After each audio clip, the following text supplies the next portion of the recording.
fi ñu nekk suffisant dañoo rëy 10 te mënuñu nit boo xamul da ngay oyof ngay maye nopp bu baax bi ñu jàppale la yow sa xel rek bu jàpp ne que ne yow rek yaa xam yaa mën a def dara comme dañoo nekk ci seen logique boobu ñoom ñi jël Sénégal bëgg koo diriger comme ni ñu doon diriger seen parti Pastef boobu comme ni ñuy diriger seen i militants yi ak seen sympathisants yi conséquence boobu moo nekk de répercuté wu tey ci société Sénégal fan na boo laal du baax foo tourné ñëpp a ngi jooy Maroc bii nga xamante ni que ne ñoom en dehors de France Europe jii bu ñu fa mun lee teg seen tànk seen deuxième Europe bi mooy Sénégal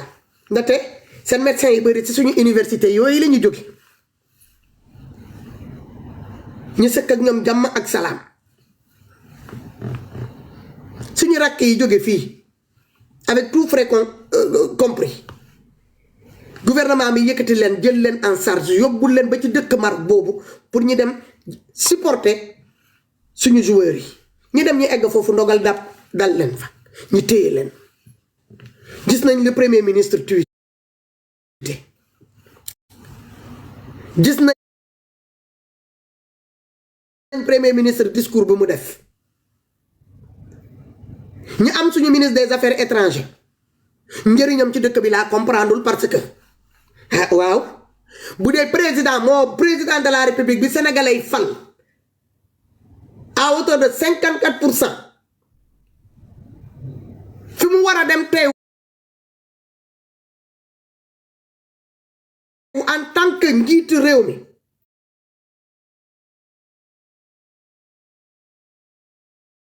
en tant que le père de la nation moom mi nga xamante ne moom la ñu dënk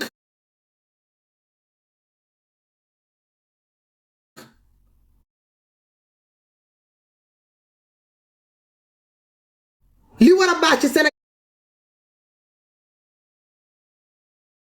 ak li ci war a yàqu yëpp ci ndodam amul savoir vivre amul raison garder amul dara c'est un passoire il utilise pas de amul discernement président de la république mel nii ku am problème nopp te wax naa leen ko yéen ñi nekkoon ci opposition yi di doon parax bi ngeen déggee ñu ne Diomaye Ousmane Sonko le président Bassirou Diomaye ak Ousmane Sonko ñi ngi dóorante ay yat ñi commencé dem jëbbalu ci tarixa Diomaye bi Diomaye président bi ma ne leen da ngeen yàkkamti mais vous allez taper poteau parce que Diomaye mooy Ousmane mooy Diomaye te lii nekk di dox nii ngeen toog yéen sénégalais ngeen koy méttitu ngeen ne Diomaye Faye warul nangu Ousmane Sonko di def nii di def naa Diomaye moo leen gën a xam li ko Ousmane Sonko nekk di ko yéen loo li ko Ousmane Sonko yàqal ci gouvernement am bi Ousmane Bassirou Diomaye moo leen ko gën a xam mais le problème que vous devez vous poser pourquoi Diomaye ne réagit pas depuis plus de 2 ans point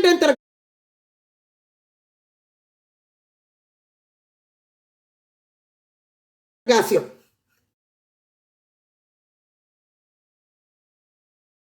C'est là où il faut aller creuser. Man li ma la bëgg ak li may bokk ak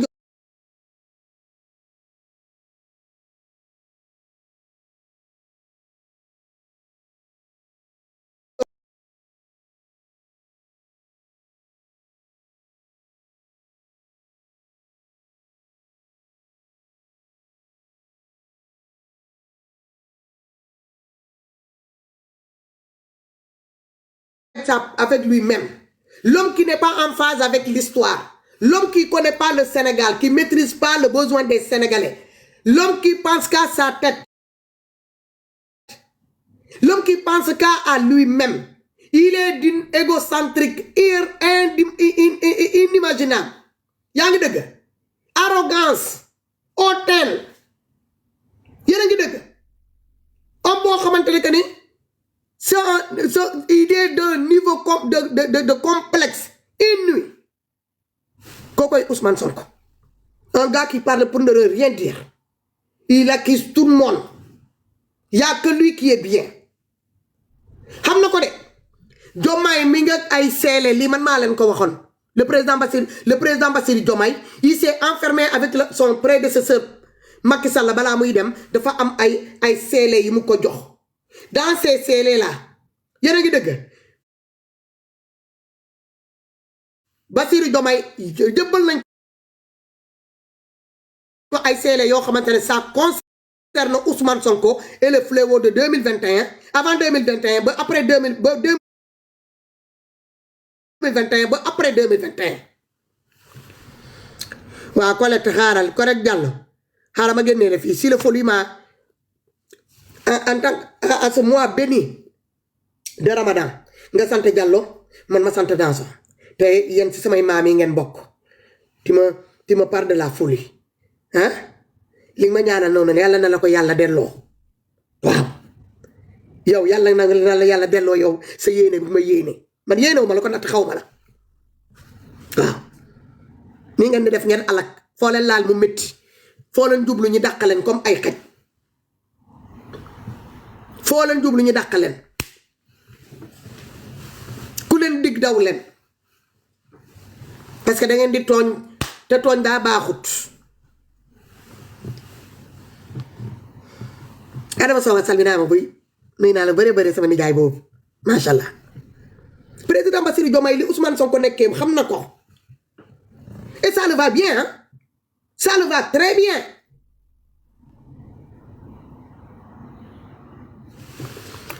bas salaam xaaral ma comme xaw ma dara demal fooy ji demal ci borom xam-xam yi bu fi def dara amoo looy def ci sama plateforme rek ku fi saaga dama lay génne parce que man talu ñëw ma fii di saagante kenn ci weer koor bi wax dëgg yàlla te ñëw fii di saagante avec des batrachiens comme ça là franchement ah non c'est terminé ça jàll leen wax leen lu leen neex ma nettoyer leen comme vous êtes des microbes ma désinfecter leen rek envoyer leen au pôle Nord c'est aussi simple que ça je pas le temps père maa leen jiitu ci Ousmane Sonko maa leen fa njëkk a génn parce que moi je vois clair man personne ne va m'endoctriner sur terre lu jógewul ci yàlla subhanahu wa taala ak sama ñaari waajur yi je vous dis je le répète encore personne aucun être humain ne va m'endoctriner man dina ma takkal buum ci baat di ma watat di ma naan fii ngay dem di ma abb ay bëtam di ma naan xoolal fële di ma abb ay jëmiñam ne ma waxal lii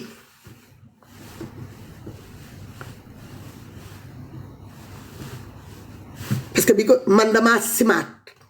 I am smart woman man yoruma mindset bu slim man damay use sama brain alright ma xam li may wax maîtriser ko gën a xam Ousmane maa ko dàq politique gën ko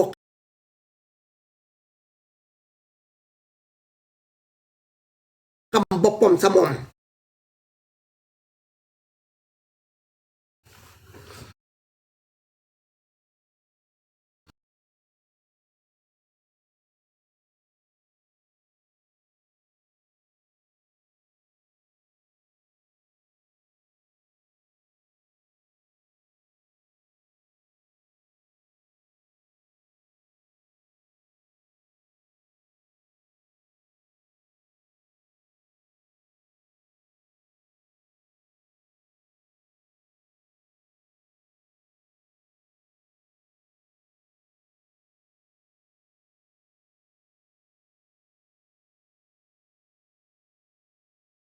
des louanges à son premier ministre. Je veux un premier ministre super fort.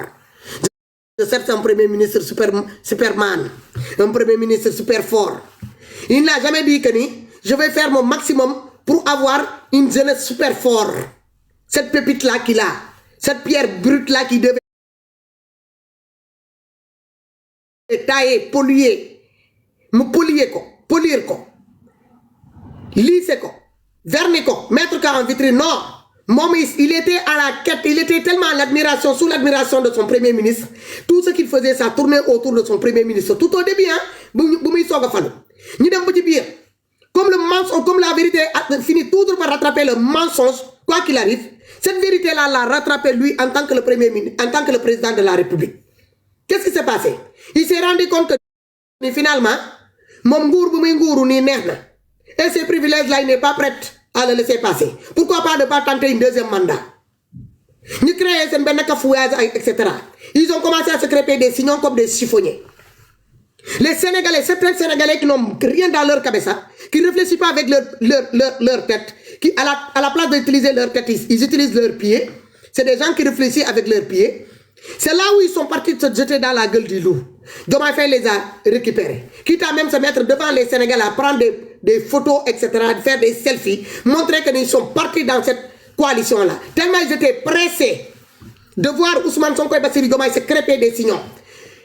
Ils étaient là à guetter une éventuelle séparation entre ces deux-là. Tellement ils se sont précipités pour aller se lancer dans cette coalition-là. Cette coalition-là qui va les ramener directement à leur descente en enfer. Parce qu'il n'y a rien à tirer avec Bassirou Diomaye. Que ça soit Bassirou Diomaye ou Ousmane Sonko, c'est 6 et 9. L'autre, tapotez-moi le direct, s'il vous plaît. Vous mettez des cœurs pour sécuriser le live. Ils sont en train de signaler.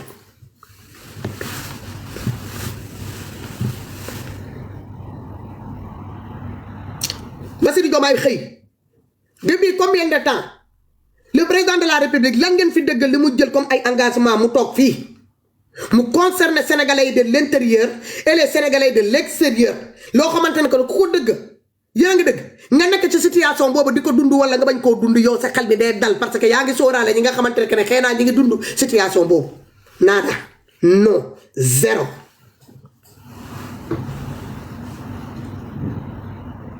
Et pourtant, leur vie a été chamboulée par leur nomination. Sénégalais, ils ont fait le de ça, ils ont Aram nuy na la bëre bëre Kumba Diop merci beaucoup ci kër yi merci waay ci kër yi El Malick Sarr merci ci kër yi seen soutien franchement ça me va droit au cœur Salangari point merci beaucoup tapote leen dama taal Aliou Sarr bi taal fële parce que comme ñu ngi may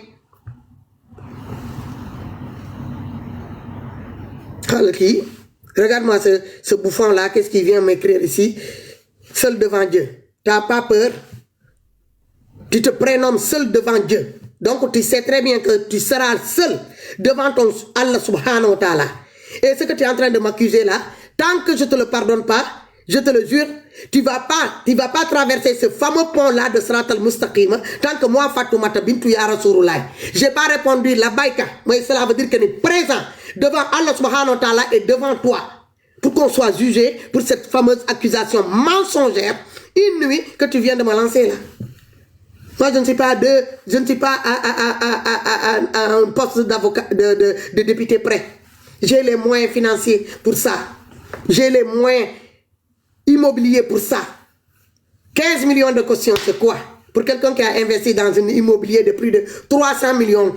qui a été évalué à plus de 300 millions CFA. Tu penses que je suis à 15 millions près? Vous foutez le doigt dans l'œil. Vous racontez vos imbécilités partout où vous passez. Il suffit seulement qu'on vous dise la vérité, ça vous titille, ça vous siphonne. En tel point que vous n'arrivez même plus à vous contrôler dans vos... quitte à même aller rester là-bas devant la salle d'attente de Allah, à ne pas être jugé, à attendre tranquillement comme des cons que vous êtes.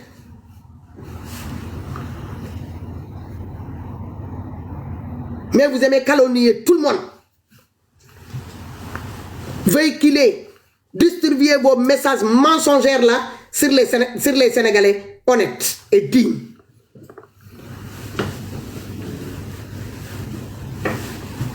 Nek len ay nit ngeen di waxu nit ngeen di teg fi nit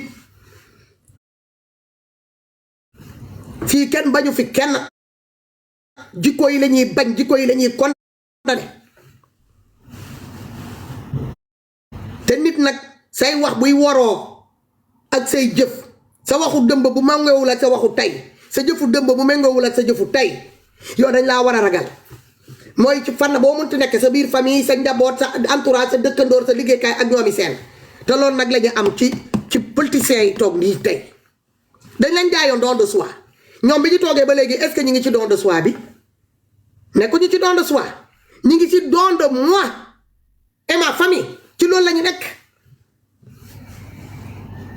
Merci beaucoup, je suis allé tout simplement. Allez, tu vas te promener ailleurs, je n'ai pas le temps à répondre à des koulounas ici. J'ai autre ça à fouetter que de rester ici à répondre à un imbécile qui ne sait même pas qui il est exactement, d'où il vient. On continue. Tapotez les directs s'il vous plaît. Vous tapotez, vous mettez des cœurs pour me soutenir. Mettez des cœurs, si vous pouvez mettre des petites fleurs là. Parce que je suis sur Fatoumata les Amazones, je suis à 4 signalements. À Loussarbi, on est à 2 signalements. Donc ils sont dans leur truc.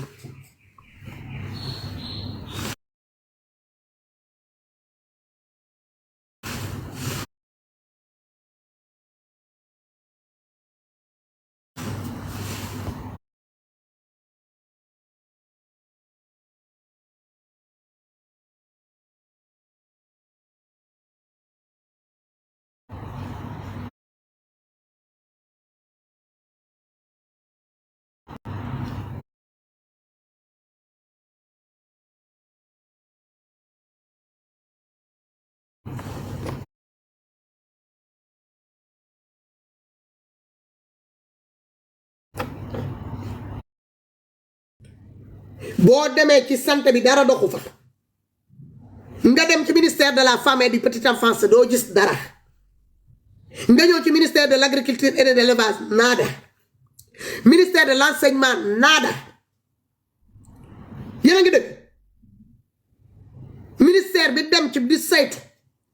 le bien-être des Sénégalais alimentation yi ak ñoomi seen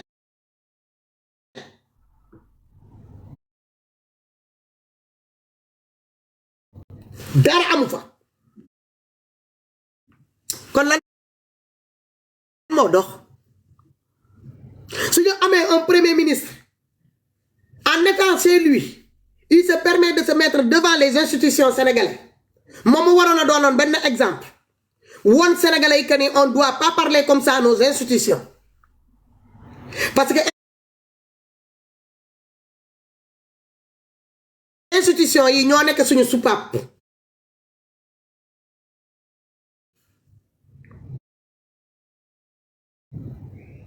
boo gisee nit ñi ragal ñu di ñu bàyyee xel c'est grâce à ces institutions là institutions yooyu ñu am des personnes intègres des personnes morales ñu toog pour veiller à ce que ces institutions là nit ñi les Sénégalais mun koo respecter à la lettre ñu am ay nit yoo xamante ne que grâce à eux ces institutions là yaa ngi dëgg mettre bi ñu ko mettre en place non seulement il veille à ce que les Sénégalais le respectent à la lettre mais il veille aussi à ce que qui veut s'introduire infiltrer le Sénégal il doit s'attendre à faire face à ces institutions là qui les attend à pied ferme moom day taxaw institution yooyu lay pointe du doigt du yem ci institution yi sax di leen démanteler di leen traiter de toutes sortes de noms d'oiseaux day dem même les gardiens là de ces institutions là il les épargne pas dans ces récits président xam na ko lan moo dox ku xam lu dox ngeen wax ma ko balaa ñuy ñëw ci suñu mbokk yooyu boo leen gisee ma jëlee ko ci côté yooyu yëpp c'est pour vous amener directement à ce qui se passe aujourd'hui au niveau de Maroc.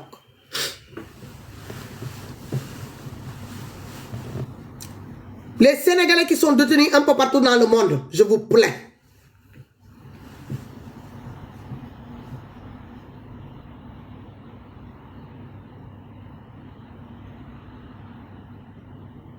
Les Sénégalais qui ont des problèmes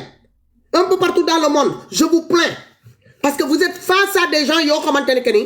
non seulement jànguñu lan mooy état avant d'intégrer l'état, ils n'ont pas la notion du temps, ils n'ont pas la notion des besoins des Sénégalais, ils n'ont pas la besoin des priorités des Sénégalais. Xamuñu ko, ils ne savent pas par où commencer, par où s'arrêter. Comment piloter le Sénégal pour l'amener à bon terme? Ils ne le savent pas. Ils sont en train de cafouiller, de tâtonner. Ils tapent sur tout ce qui bouge. Pour en finir, venir regarder les Sénégalais droit dans les yeux en leur racontant des sarabias. Ma chérie, je te veux sur la grande page là, si ça peut l'être. Car la grande page là ne bouge pas. Laisse Aliou Sarr là, tu viens sur la grande page. Ma vie. Et c'est Nina. Aminata Nina. Tapotez le live, vous partagez au maximum. Vous tapotez pas, vous partagez pas. Nous avons signalé, les gens qui ont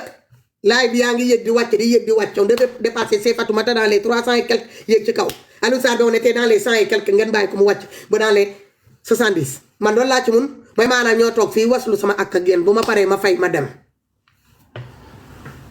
mais yeen ñi nek ci situation bi man yeen lay plaindre man dama leen yeureum c'est sama genre mënu ñoo nopi on peut pas se taire face à l'injustice notoire bi nga xamantene que mom la ji sénégalais di ko dund dans tous les catégories de population confondues. Ils ont épargné nulle part. Ces gens-là, ils tapent sur tout ce qui bouge. Et le président est là-bas en train de jouer les saints tous. On le fait passer pour quelqu'un, bon, xamantene que ni, duy def dara, duy wax dara, mom dal, nen buñu baxal la ba paré ñu xolli ko tek ko fenn mom dara dal ko ben pep on prend tout pour le mettre sur le dos de Ousmane Sonko. Je ne suis pas là pour jouer les gardiens de Ousmane Sonko pour défendre Ousmane Sonko, mais Ousmane Sonko mi nga xamantene que ñun yépp mom lañuy bokk doon ben nit ñi asarnaw ci kawam diko waxal yene ngi deug bu amé cette prérogative là de faire ce que bon lui semble au Sénégal, de jouer avec nos institutions, de jouer avec nos diplomaties, de jouer avec la... Est-ce que xam ngeen loolu Sénégalais xamuñu ko? Pourquoi vous voulez donner une telle prérogative à Ousmane Sonko? Vous le prenez pour un petit dieu. Vous partagez les prérogatives du président de la République, vous le donnez à Ousmane Sonko. Qui lui a attribué ça? Quelles sont ces constitutions-là qui a donné ces prérogatives-là à Ousmane Sonko? Allez même jusqu'à créer des articles taillés sur mesure pour donner ça à ce gars-là, lui donner. C'est pour cela qu'il est en train de péter plus haut que son cul. À force de jouer des trompettes avec son cul-là, Ousmane a fini par chier sur tout le monde. Non seulement il a sué sur lui-même, cette caca-là a fini par clabousser sur tous les Sénégalais, que ça soit au niveau national comme au niveau international. Car il ne sait pas s'abstenir. Il ne sait pas d'où la vie commence, d'où ça doit s'arrêter. Il n'a pas cette raison gardée, car il n'a pas ce savoir-vivre. Cette matière brute-là qu'on transmet à nos enfants, depuis à leur plus tendre âge. Ousmane n'a pas bénéficié de ça.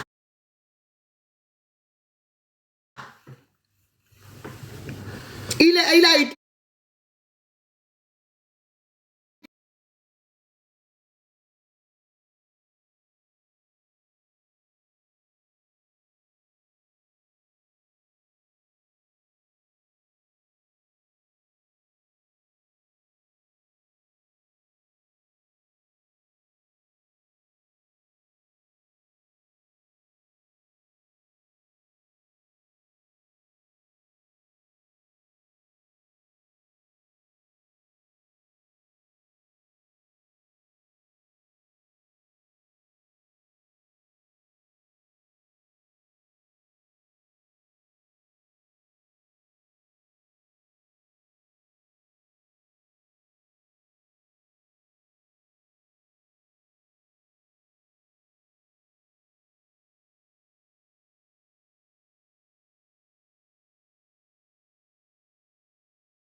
il fallait dafa am ay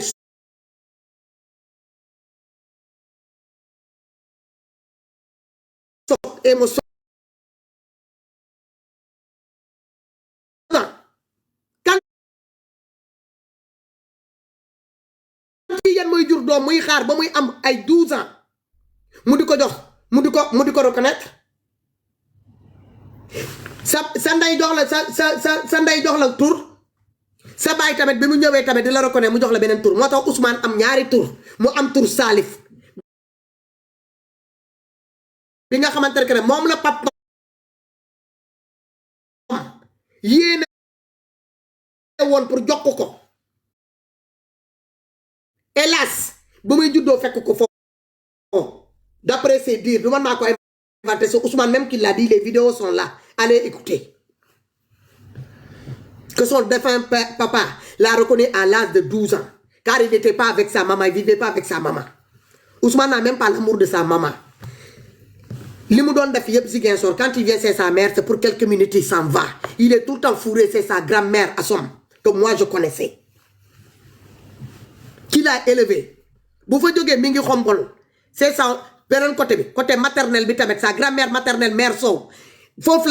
Sinon, il est ses oncles. Oncle Myoyo nek côté Thiès ak ñoomi seen ainsi de suite ba mu màgg mu commencé xam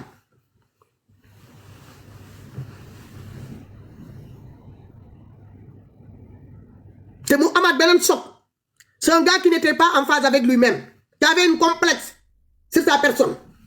car dafa am ay handicap. Cet handicap là a laissé des traces sur son visage. Le gars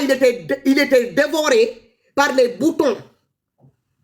Mu am ay boutons des ngandam boutons yo xamantene que finalement il se sentait pas à sa place. Là ñu ko xam au niveau des Ziguinchor à partir de quelle heure le gars là il va s'entraîner dans les différentes angles. Goudi lay génn pour dem ay entraînement. Il sortait pas, il était pas bien. Il se sentait pas à l'aise. Par les stigmatisations bobu nit ñi diko defal concernant ces boutons là, il avait des crevasses partout. Bo len xolé, c'est tous ces séquelles là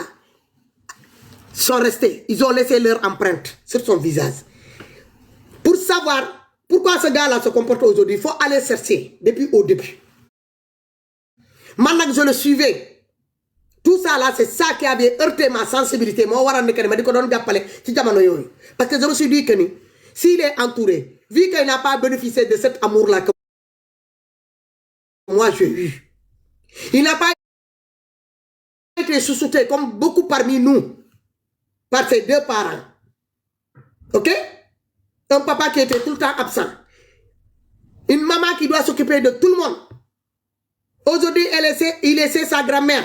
paternelle. Demain, c'est sa grand-mère maternelle. Après, demain, il est là-bas, il est ballotté de foyer en foyer. Ça laisse des séquelles. Dieu seul sait ce qui se passe dans ces foyers-là quand il était là-bas.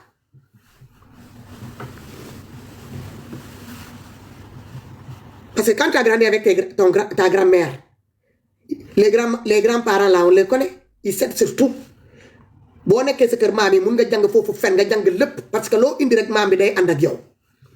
comment le gars a appris à mentir.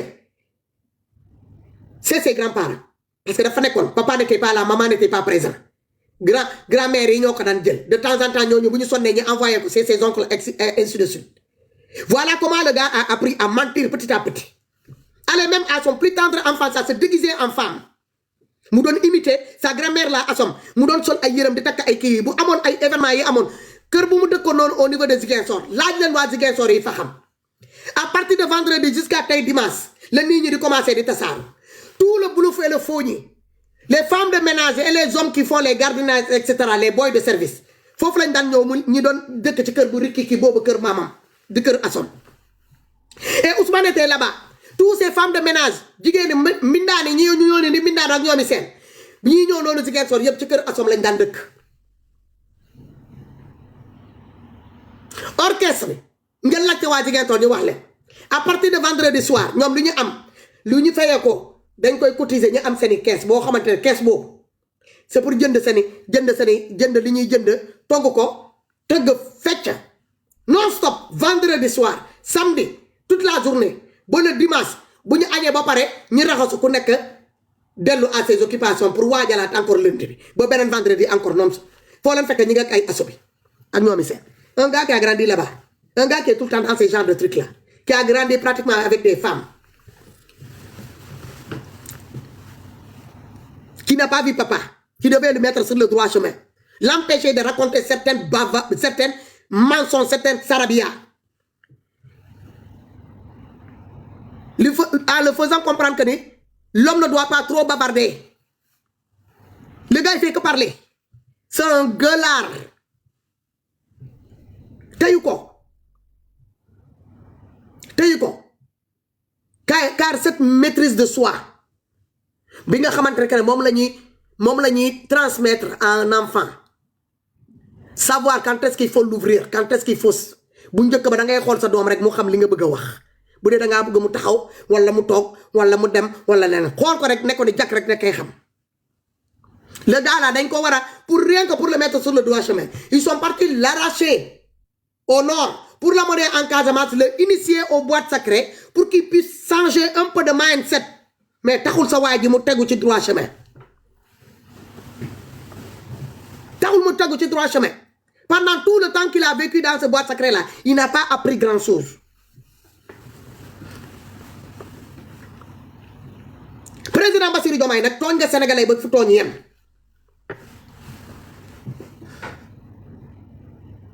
sénégalais daanoon nañ leen jàpp partout ci diaspora bi ba ci sous-région yi mais diplomatie bu dëgër bi ñu amoon ces hommes de l'État conçus pour diriger un État ñu jàngal leen former leen ce que c'est un État daanoon nañ jóg di ko doxal ba ñu libérer sénégalais yooyu sax delloo si leen daal si seen dëkk fekk kenn du ko dëgg du am benn médiatisation du am benn média kenn du ko waxtaane fenn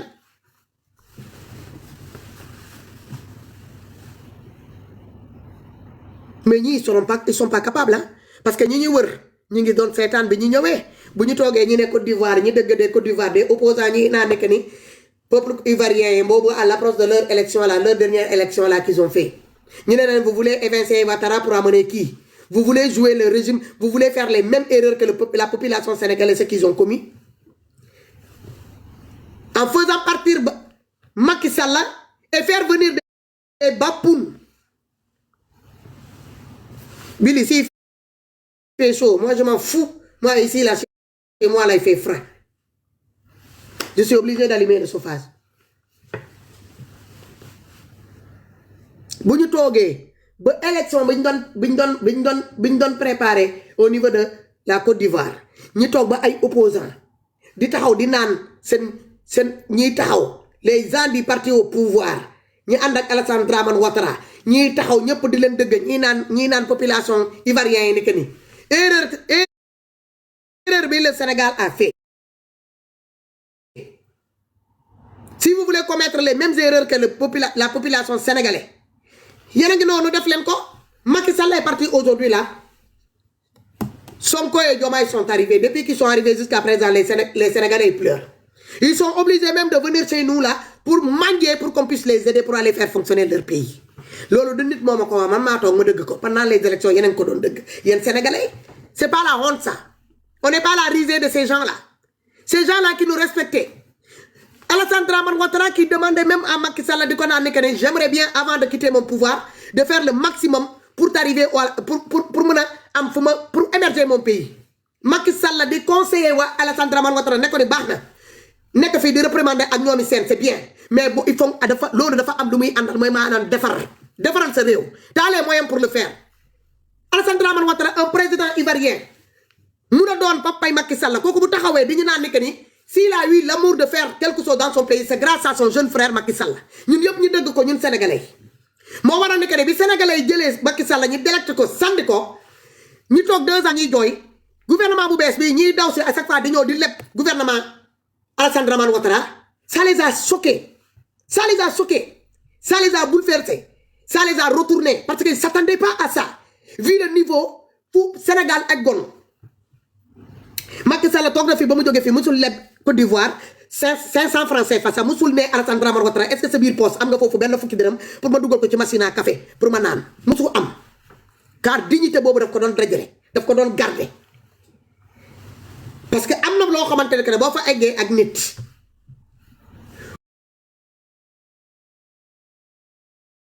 munatoo jàkkaar nag moom nga ne ko bullshit merde géede wee munoo koo wax nit munoo koo wax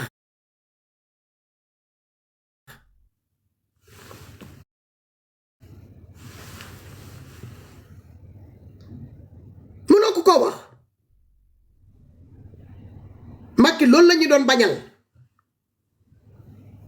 bu demoon narañ jël sa xaalis au niveau de la zone de UEMOA il ne cherche pas à savoir qui a mis son argent là-dedans il va traiter directement de banque en banque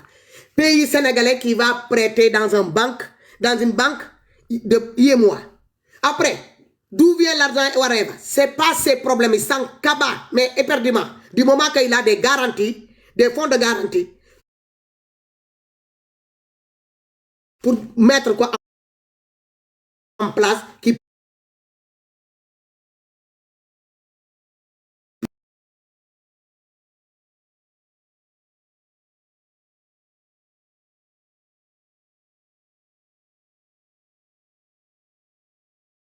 à mettre le bien-être des Sénégalais en avant devant ces gens-là. Ce que ses prédécesseurs n'ont pas réussi, Macky Sall, quand il est venu, grâce à ce charisme-là qu'il a, grâce à ce côté-là, l'éducation, ça joue. Ça va parler, ça joue. Avoir ce discernement-là, ça joue. Le fair play-là, ça joue. Tout ça, là, c'est le cocktail de la diplomatie. Parce que la diplomatie, c'est pas seulement que le ministre des Affaires étrangères qui doit le jouer. Non, non. La diplomatie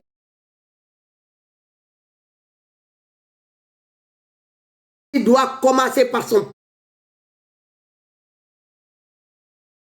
président de la République d'abord.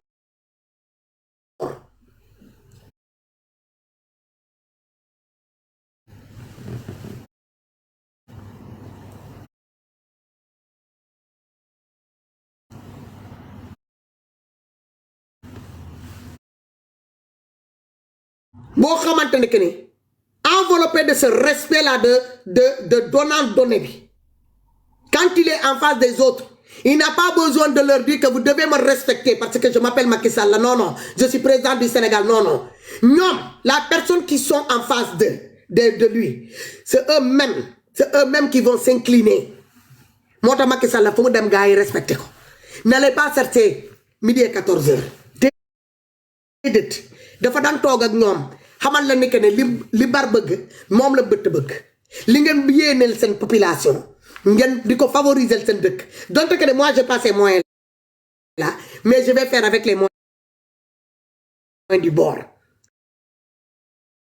bépp ussi bu ma war a mën a jaar rek pour mën a s'acquitter de certaines sommes pour mën a ñoo defaraat sama dëkk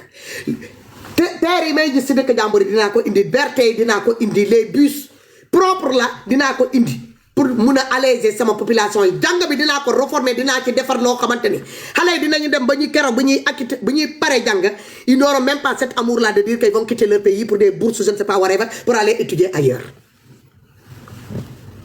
politique boobu la Macky Sall la mettre en place approche boobu la Macky Sall la amoon avec sa population avec sa jeunesse il a mis la jeunesse en avant et qui met la jeunesse là cette pépite là en avant je ne dis pas que tu vas pas taper poteau hein mais ça sera rare cette jeunesse sénégalaise comme c'est des jeunes yoo xamante ne c'est une jeunesse suiveur ils aiment bien tout ce qui est nouveau ils ont le comportement de la chauve-souris jikko jugub la ñu yore ak Macky Sall actuellement moo nekk di sonnal jeunesse Sénégal yi moo leen téye le karma mu Macky Sall bi moo leen téye kii daa teg ay preuve ngeen gis ko kee tegul dara indiwul dara jaarul fenn oh signalé nañ live bi gars yi signalé nañ live bi dans 4 minutes ñu ne ñu coupé live bi da ngeen may topp télé bi ma xam ba 2020 ba ñuy dugg 2021 Ousmane boobu daanoon na wax du daan tuumal de day wax defal nii day wax ci pétrole yi day wax ne parce que boobu mi ngi amoon ay information yi fiable ñu mel nii le grand journaliste Baba Aïdara mi ngi ko doon jox ay information yi baax Nafi Ngom Keita di yaayu kii Keita mi ngi ko doon jox ay information concernant ay nit yi nekk ci biir administration Sénégal ñoo xamante ne que ñu ngi leen doon dañ leen of nag Nafi Ngom Keita yaayu Falilou Keita boobu mu ngi leen doon jox ay information di leen jox pré rapport bu am Nafi Ngom Keita daal di ko jël jàllale ko Ousmane Sonko ba ñu dem ba ñu jàpp ko la main dans le sac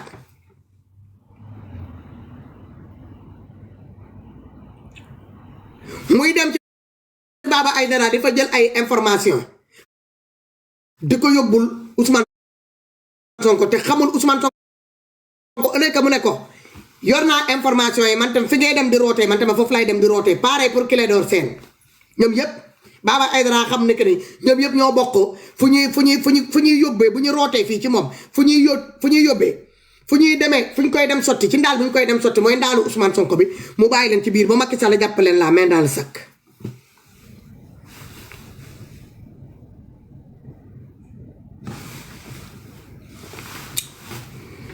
Ousmane Sonko boo intelligent yi trop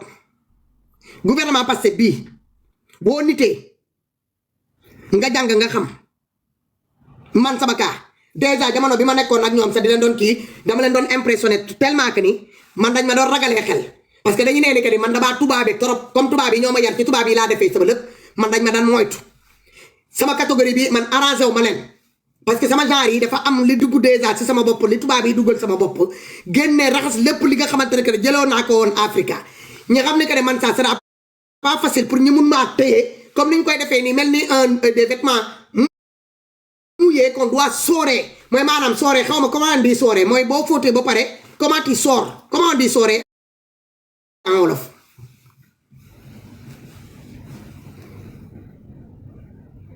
man mënuñu maa dugal ci spirale boobu man dañ ma daan moytu ah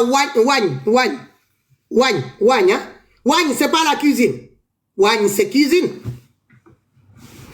Essoré boo paree nii quand tu laves les vêtements tu le prends comme ça par exemple xoolal you see me nii nga def nii tu sors ay weñ ok thank you Thomas nuy naa la sama xuloowaale bi weñ ok comme xam na ne que ne man il faut pas me sooree comme ni mu koy defee ak ñeneen yi man nañu ne nekk rek kii mënul nekk même avant de faire des directs en ce moment là samedi laa doon génn ak dimanche quand on m'appelait là pour essayer de me orienter ak ñoomi seen bëgguma indil fii di ma dugal ci ay programme attaqué sëriñ di wax ay sëriñ di leen gaar wala di nangam di wax ci Sénégal di tuumal ay nit man dama leen di naan donnez-moi des preuves parce que xam nga lan lay bañ damay bañ ma génn ma ne diw yow lii nga def la nga def te j'ai pas de preuves suba kooku ñoo porté ma plainte pour diffamation j'aurais pas de quoi me défendre nanguma ko quand il dit ça nga walan ko benn yoon ñu ne ma non te arrête tout le temps de dire que non t'as pas de preuve y a pas de preuve l'important nit da ngay xam li nga bëgg Ousmane Sonko ci boppam suñu biir groupe bi mu ne liñ koy waxal Sénégal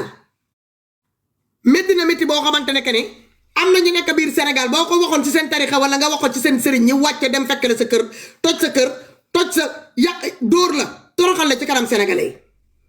yi ñu ne déet yemul ci loolu am na benn vidéo boo xamante ne que ne benn waay bi ñu doon jàpp xaw ma lan la waxoon ci wàllu Serigne Touba wala lan la waxoon ci kër Touba Murit yi yéen a ngi dëgg ñu dóor waa ji ba pare di doon toj këram mu jël vidéo boobu tëmbal ko ci suñu groupe messenger bi Baba Aïdara mu mooy dëgg du ma bàyyi ma fen Akhenaton mii tey doon duur katam bi di ko protéger partout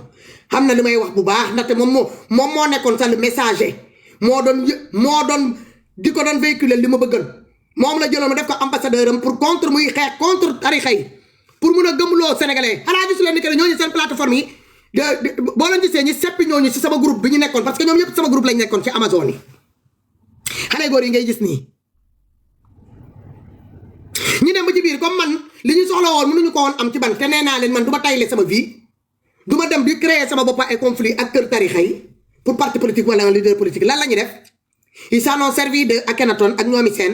jaar ci moom manipuler ko ba mu jël ñoom jiji ñooñu xam nga jànguñu mu jël leen yóbbu leen ñu dem ñu ubbi benn page bu ñuy naan les activistes boobu bu ñu musaana toog lan lañ doon waxtaane bu dee yéen am ngeen mémoire du sëriñ yi lañ daan jël di ko taf di naan di jël taalibe yi tuddee leen dee lappato dégg xam nga sénégalais day gaaw a fàtte tuddee leen dee lappato ne leen ni que ne loo leen jël ci xaalis ngeen yóbbu ko dem jox ko aadiye ci sëriñ yi te dugal leen ko ci combat Ousmane Sonko bi yan ay doomi lappato ngeen fii la leen fekk li indi système boobu li indi revirement boobu dafa am li ko jiitu woon mooy cette fameuse de victimisation boobu Ousmane Sonko defoon ci groupe messenger boobu ñu créé woon page Facebook am bii Baba Aïdara moo ko créé messenger bi mu àndaloon noonu Baba Aïdara moo ko créé bu ñu musaan a créé ay groupe ñoom ñoo fa nekkoon ci groupe bi di doon dugal ay nit man noonu laay atterrir ci groupe bi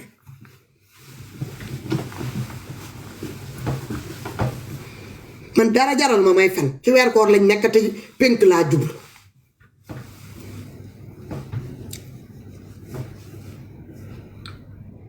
donc ñuy toog moo tax bi ma dëggee El Malick dinaa livre solution bi ku ko ubbi page boo ci ubbi mun nga ciy defar Sénégal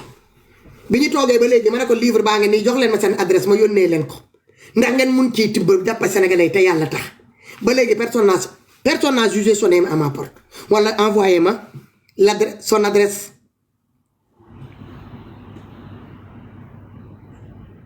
bi mu ñëwee tamit mu génnee les territoires du développement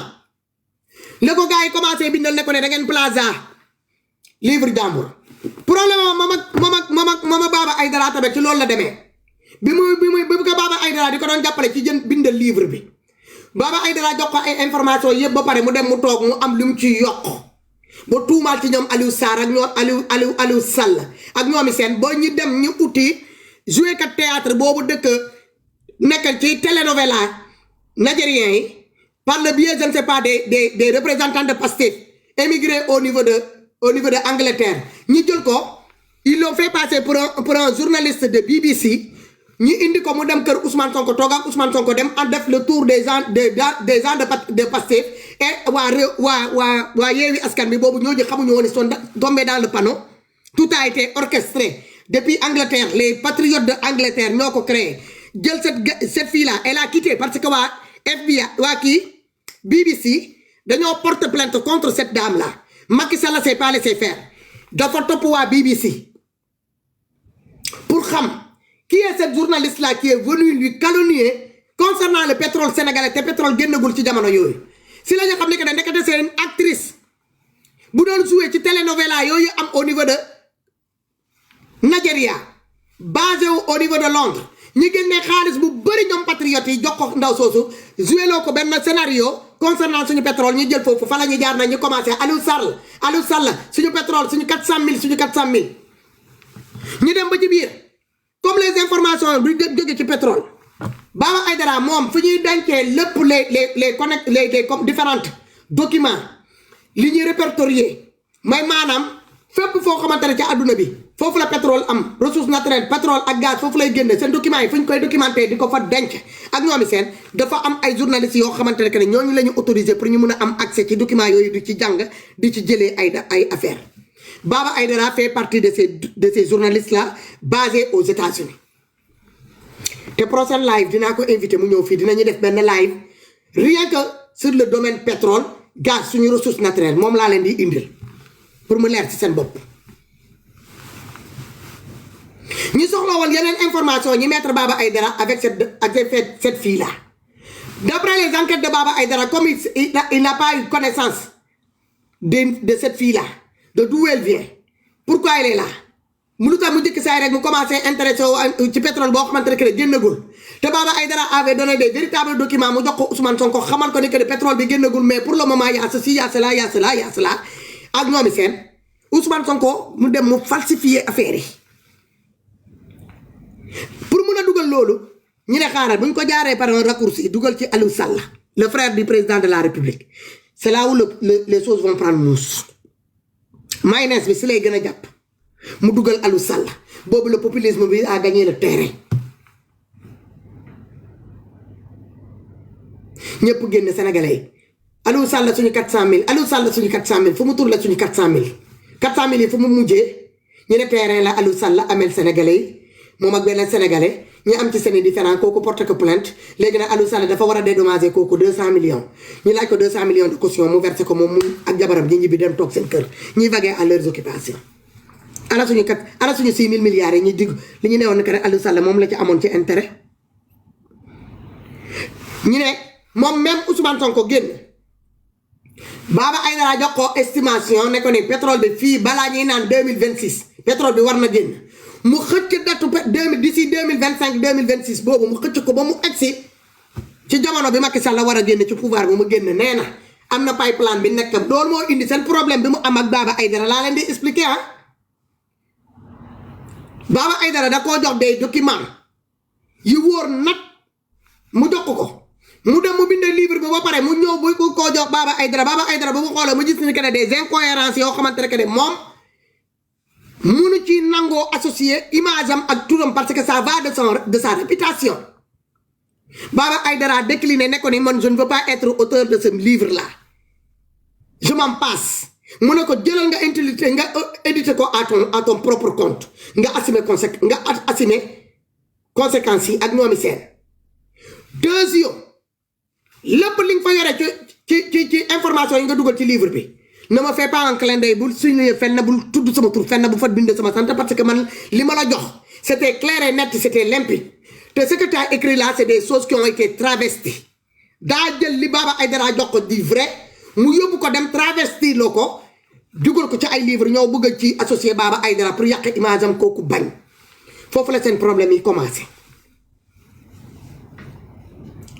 Comme il n'avait plus accès à Baba Aïdara, qu'est-ce que Ousmane Sonko a fait? Il s'est servi de la maman de Nafi Ngom Keïta.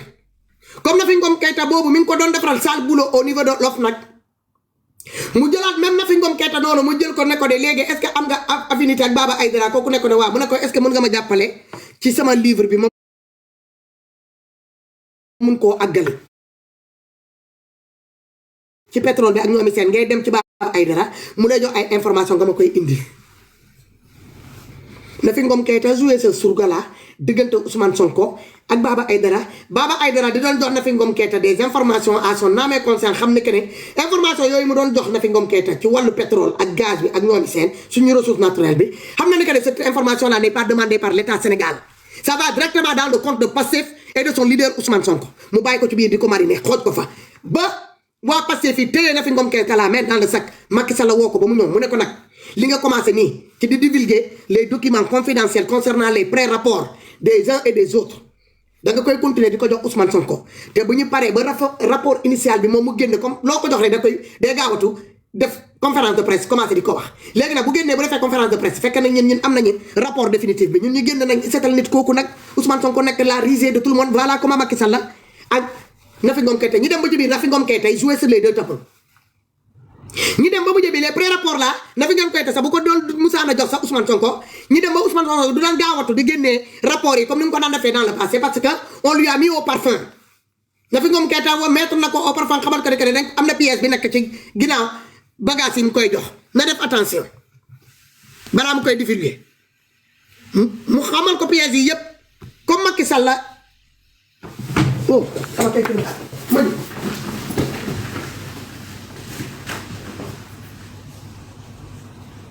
voilà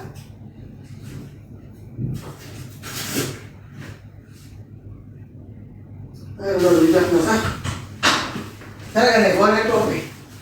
baat yonante bi doo da ngay fekk daal doo rek ma préparé sama matam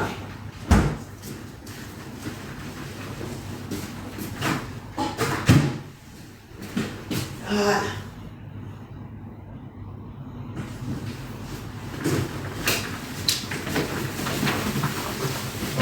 ça a débordé. Ma cuisine est en train de déborder. Ja Mamadou, hi. How are you doing?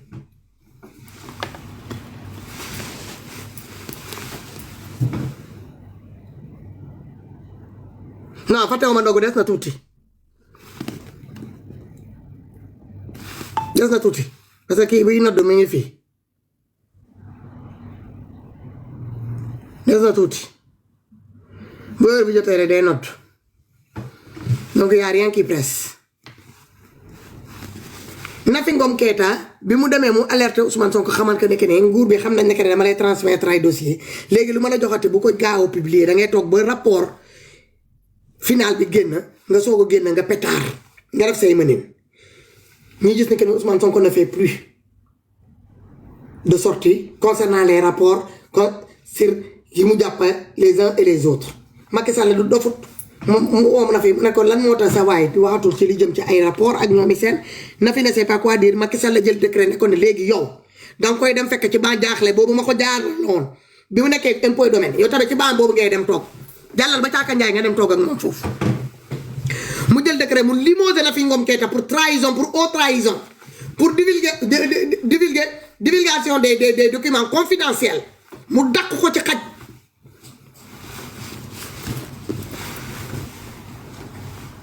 dakk ko ci xaj.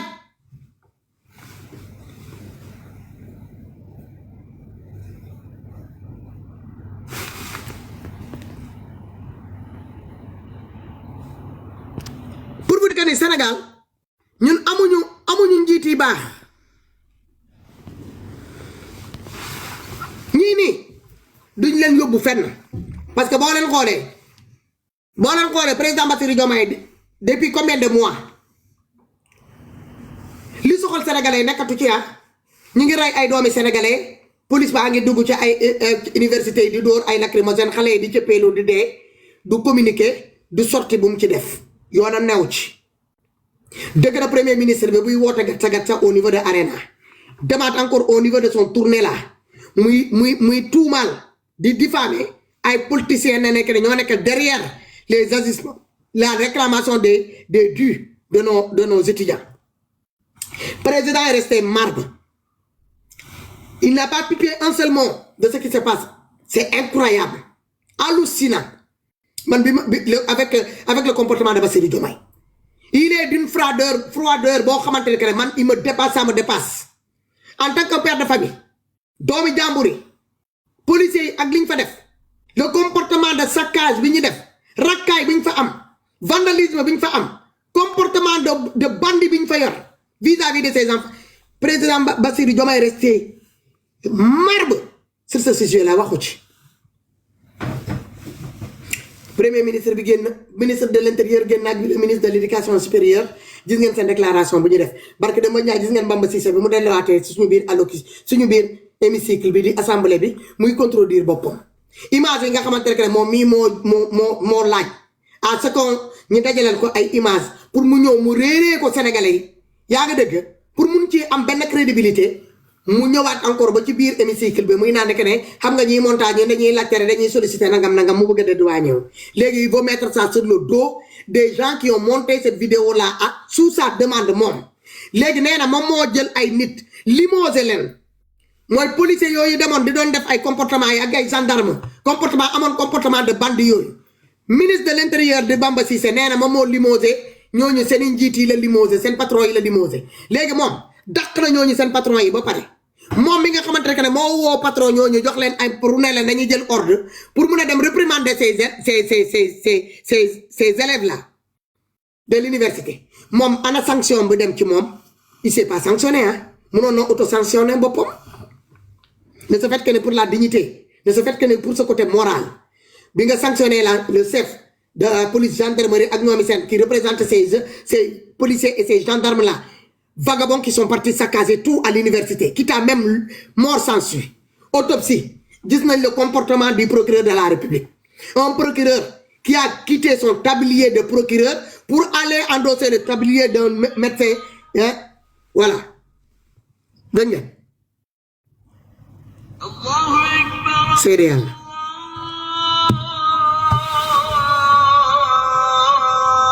lu fi baax yàlla la lu fi bon man la ok ngeen comprendre ko noonu rek ñun yëpp ay apprenti la ñoo dañuy jàng kenn mënul kenn mënut man de awma monopole bi awma prétention boobu ok te yéen ñii di saaga na ngeen jaar ci weer koor bi ngeen bàyyi saaga arrêté leen saaga defante ñaaw yi bàyyi leen defante lu ñaaw mën naa bàyyi live bi fii mais après ma jël ay nit je préfère ma couper ko quoi ma couper ko ba benn yoon yoonu dëgg boo fa nekkee di nga wéet mais bu ragal wéetaay boobu gis nga ci wéetaay boobu ngay gis lu leer ci wéetaay boobu ngay comprendre lu bëri waaw mais bu bëree nii ay nit ñëpp di la naan yow da ngay basculer diplomatie Sénégal nag nañu ci jóg problème dundu Sénégal yi nañ ci jóg feebar yi nañ ci jóg hôpital yi nañ ci jóg feebar bi bëri na góor jigéen yi comme tul ak marle lesbiennes yi comme tul ak marle Sénégal léegi comme kii daal comme daxin puucu pàcc xaara day taal jigéen yi góor ñaa ngi takk jigéen yoo xamante ne que ne bu ñu wanee ginnaaw seen jigéen yaa ngi noonu di dem di jigéenu ak seen morom jigéen fa la ñuy jëlee plaisir. jigéen a ngi fanaan ak jëkkër mu fa ne góor yàlla la am ndekete góor yàlla boobu moom mi ngi koy partagé ak moromam góoram mi ngi wujjee ak benn góor bu nekk fële moom bu jëkkëram jógee ci moom tamit mi ngi fële di dem di juutu wala muy juutalaate. yàlla nañu yàlla muusal ci loolu yëpp yàlla nañu yàlla muusal ci loolu yëpp ma ne Sénégal est-ce que tooñu ñu waliw ah ñoom Macky Sall ñoo jaar nañ fii de am nañ fi ay coronavirus am nañ fii ay Ebola am nañ fii ay peste am nañ fii tuberculose façon feebar bu nekk am nañ ko yéen a ngi dëgg mais nguur bi moo jël mer gaddu bi